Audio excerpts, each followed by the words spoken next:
Eto na mga hampas lupang naligaw sa Rockwell. Naghahanap kami ng artista dito, baka pwedeng magpa-picture. Tsaka magkakape kami sa harap ng Louis Vuitton. Joke lang guys. Dumaan lang kami dito, baka kasi di pa namin nakita anong itsura ng Rockwell. So, ito pala yon, at least core memory na naparito kami. Charot!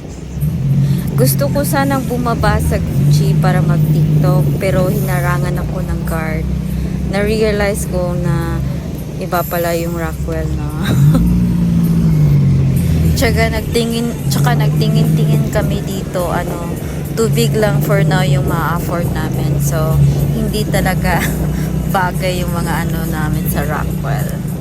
Tsaka, para siyang improvised IT park, like times 100. Kasi may mga businesses, may mga condos.